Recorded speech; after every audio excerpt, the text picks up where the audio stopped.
Muy buenos días, Señor. Gracias por tener siempre para nosotros la buena palabra, la palabra fiel, verdadera, la que nos anima, la que nos fortalece, la que nos quita el miedo.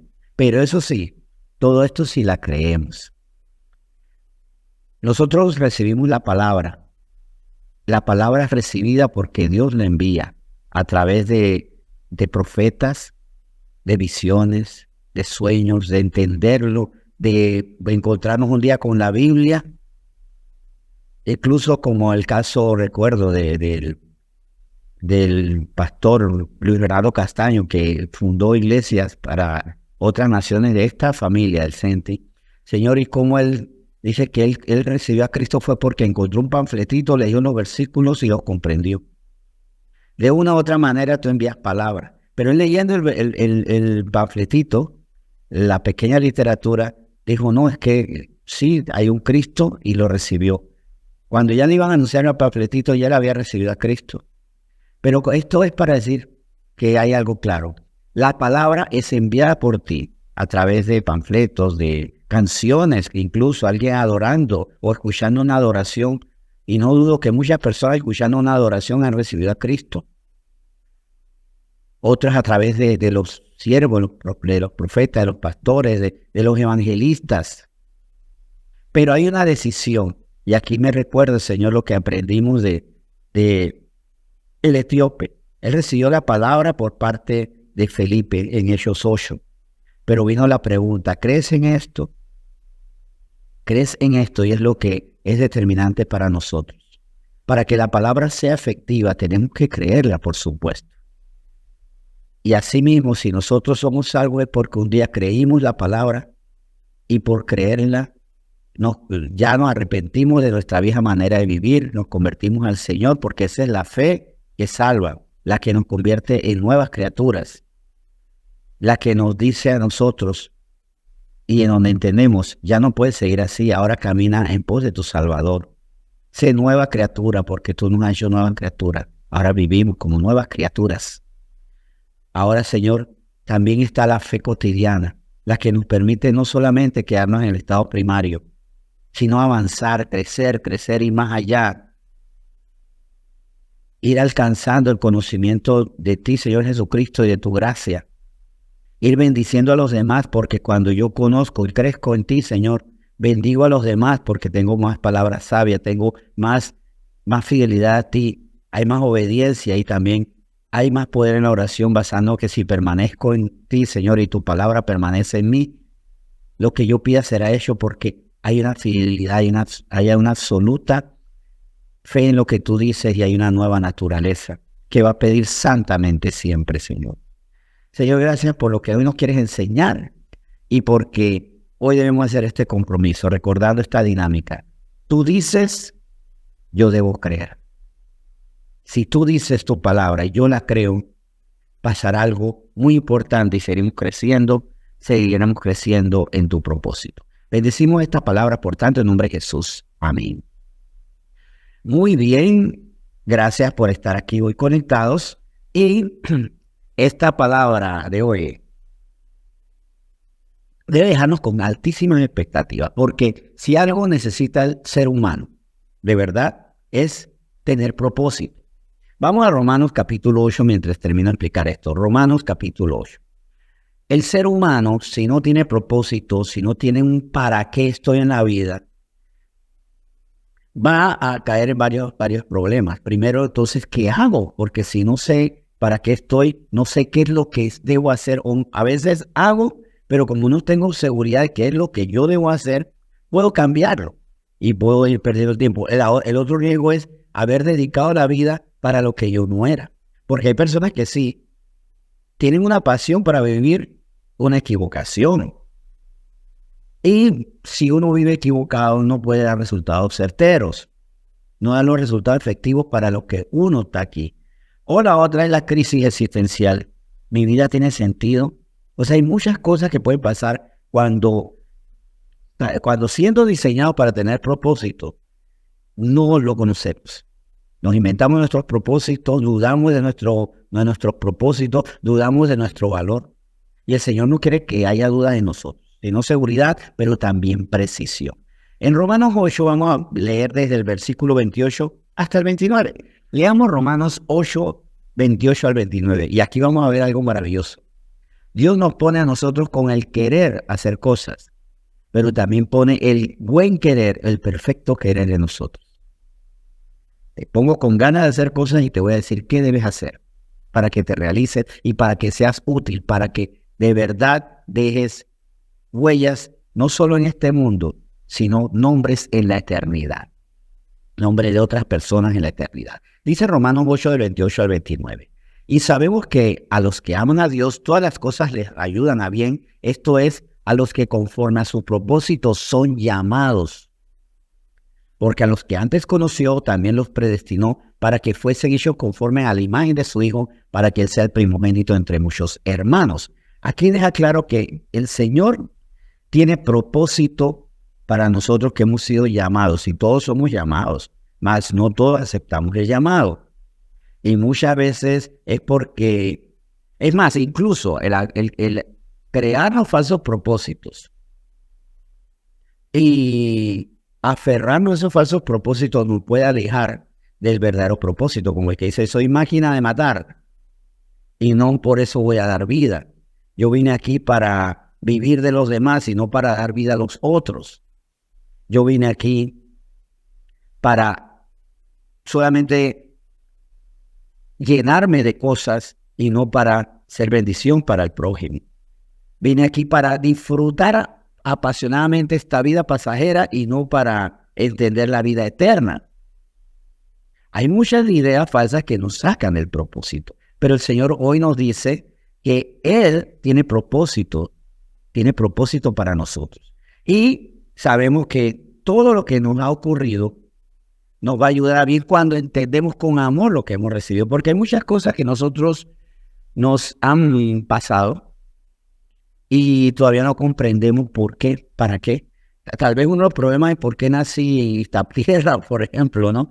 Ay, bueno, puedo nacer en otro lugar más interesante, menos caliente, menos peligroso, más culturalmente satisfactorio. Muchas cosas. ¿Por qué nací en esta familia? Hablando papá y mamá y siento que no es lo mío. ¿Por qué incluso nací con una condición de salud o a veces hasta ni siquiera con los miembros completos, me falta un brazo, una pierna? Todo tiene un propósito, Dios nunca se equivoca. Pero cuando yo amando a Dios comprendo eso, ya no caigo en el dolor, en la recriminación, sino esto que yo tengo, este tiempo, esta época, esta familia, este entorno donde yo vivo, son útiles, porque Dios no se equivoca, me ama, y como me ama y yo le amo a Él, entonces Señor, lo que usted diga. Porque el Señor no nos llamó a nosotros porque vio a última hora nuestra hoja de vida. En los empleos se enteran de quiénes somos nosotros cuando entregamos la hoja de vida, ¿verdad? Y hasta puede haber alguna información sesgada o falsa y después es que la descubre. Y hay empresas donde dicen, ay, que en la hoja de vida nos encandiló, nos engañó. El Señor no. El Señor desde antes de la fundación del mundo ya sabía quiénes íbamos a ser, dónde íbamos a estar. Y Él ya había escogido, porque Él escoge todo lo que va a ocurrir en nuestra vida, pero Él también sabe cuáles van a ser nuestras escogencias. Sabe si nosotros vamos a creerle, vamos a obedecerle. Él sabe todo esto, por eso el Señor no nos explotó. Es más, gracias a Dios, vamos a verlo más adelante, que Él no se basa en el criterio humano y la hoja de vida, porque así como por el currículum desechan a muchos en los trabajos por nuestra hoja de vida, nosotros también debemos haber sido descalificados, ¿verdad?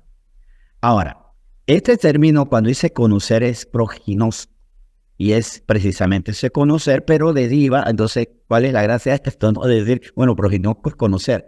A mí me llamó mucho la atención que deriva de dos palabras griegas. Proginosco es una palabra compuesta.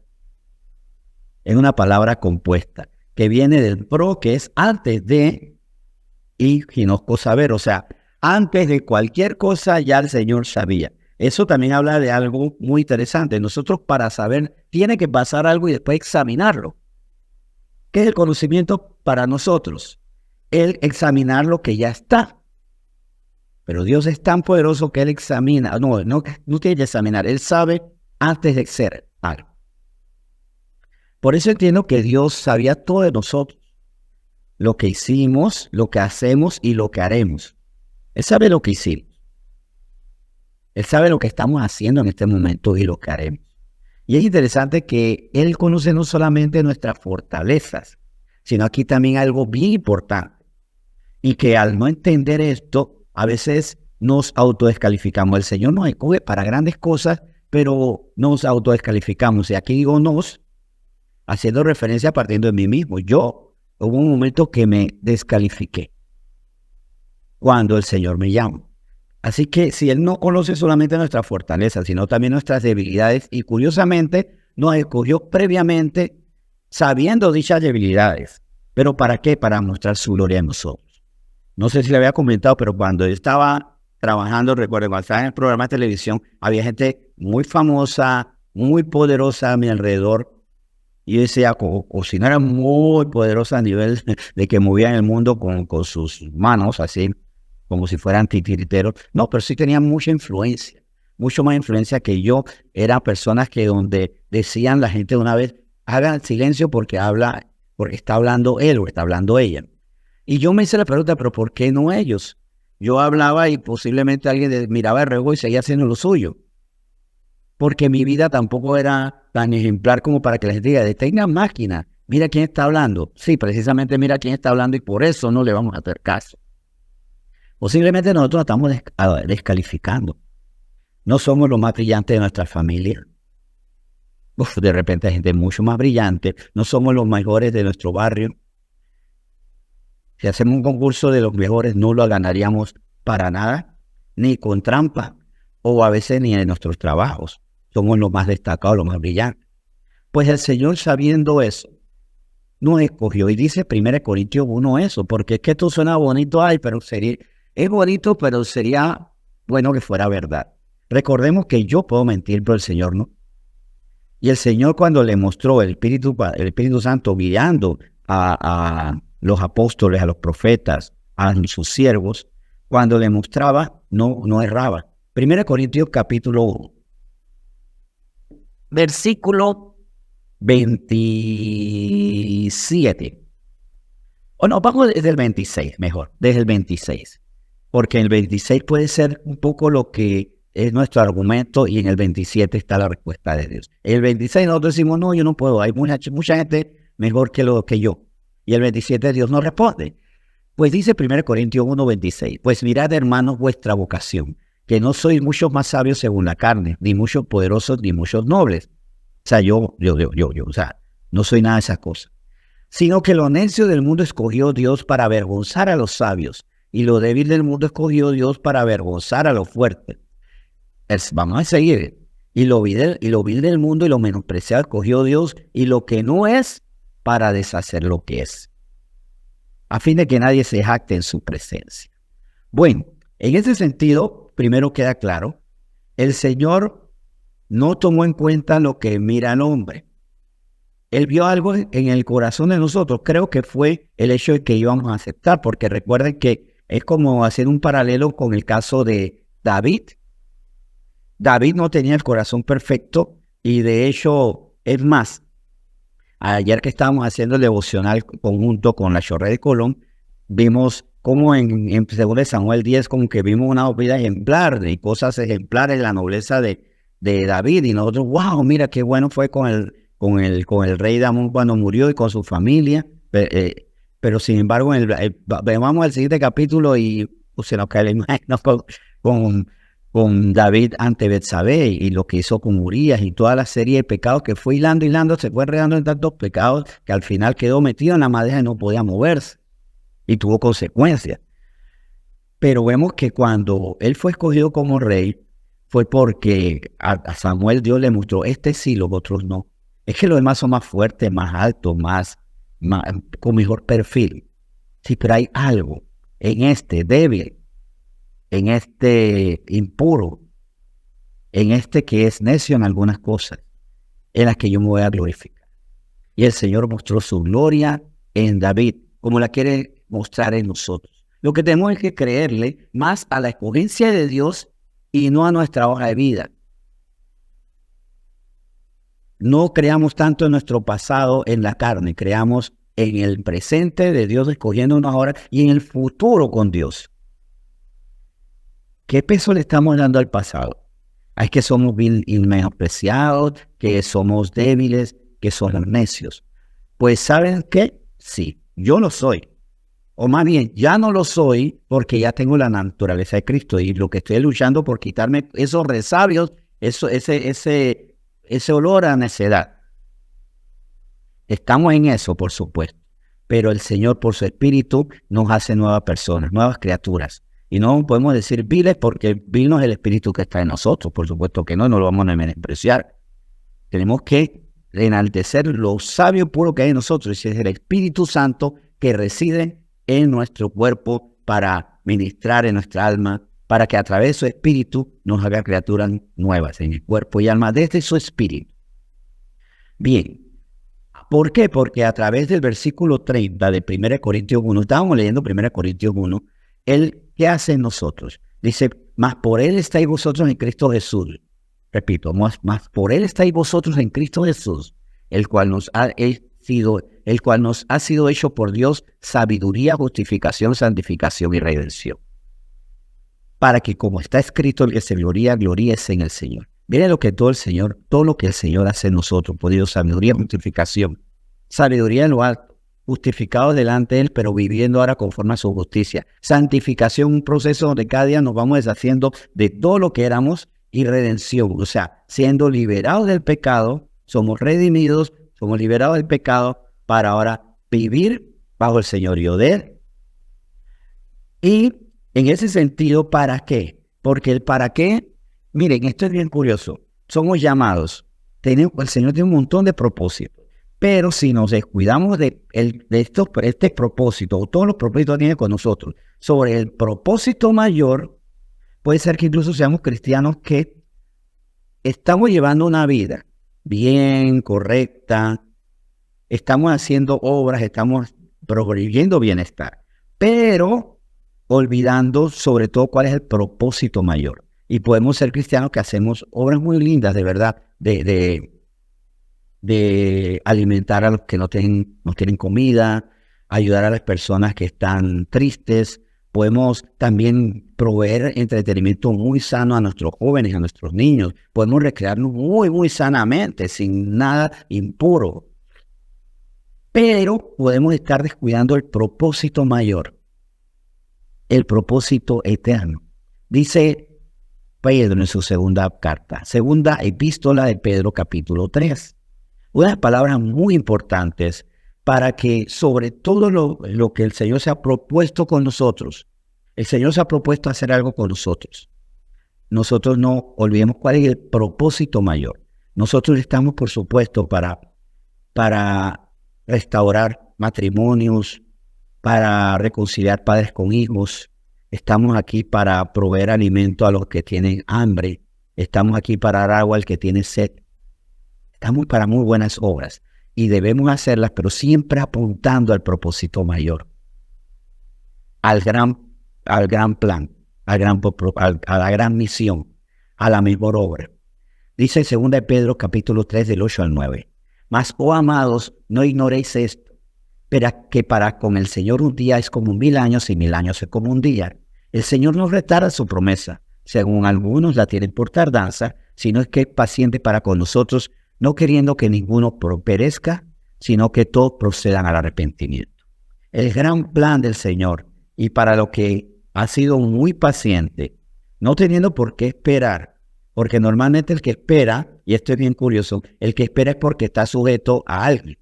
Yo espero en la fila porque estoy sujeto a la autoridad que me va a atender, y yo no tengo dominio. Yo espero a que me llamen del trabajo porque ellos son los que deciden sobre mí. El Señor, teniendo todo el poder de decidir, ha decidido, sí, teniendo el poder de decidir, eso decide tener una pausa larga porque Él quiere que todos procedamos al arrepentimiento.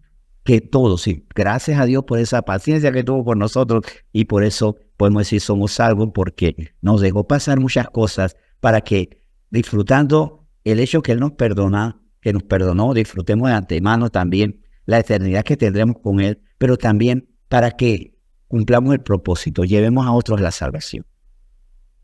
Él nos predestinó, nos llamó, nos justificó y glorificó su nombre a través de la salvación en nosotros, a través de darnos su propio espíritu, a través que la sabiduría de Él es accesible a nosotros, por supuesto.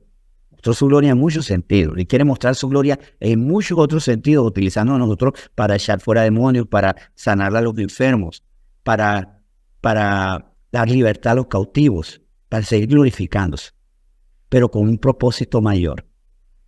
Y es lo que ha sido como muy enfático el Señor con nosotros. ¿Qué es la iglesia? La reunión de los salvos. ¿Y para qué se reúnen los salvos? Para salvar. No es la reunión de los salvos para regocijarse y regodearse en su salvación y ya. Para bendecir a quien nos salvó, por supuesto. Cuando adoramos y alabamos al Señor, bendecimos al que nos salvó. Pero con el plan de salvar a otros. Y ese es el gran propósito.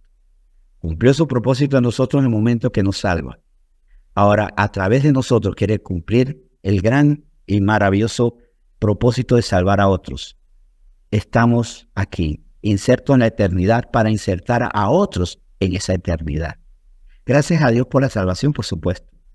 Y gracias a Dios porque nos capacita, nos llama, nos justifica, y se glorifica en nuestra vida dándonos de su gracia, de su poder, de su denuedo, de su sabiduría para salvar. ¿Qué les parece?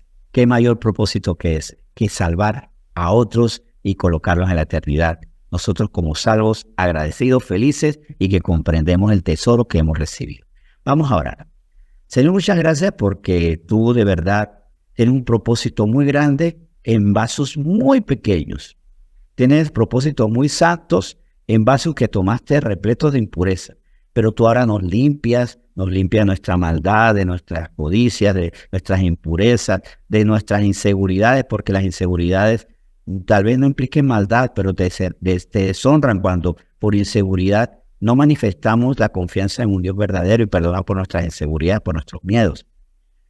Tú nos has dado una tarea demasiado grande para manos pequeñas, pero tú te glorificas, Señor. Tú te glorificas preparando los corazones para los que vamos a hablar. Tú te glorificas dando de tu gracia a nosotros para proveer en lo que nos hace falta en cuanto a sabiduría, en cuanto a denuedo. Gracias, Señor, porque tu gran propósito se cumplió en los salvos y se debe seguir extendiendo a nosotros los salvos siendo instrumento para salvación. Gracias por mostrarnos esto. La iglesia, la verdadera iglesia, es la reunión de los salvos que saben que se preparan, se adiestran con gozo para salvar.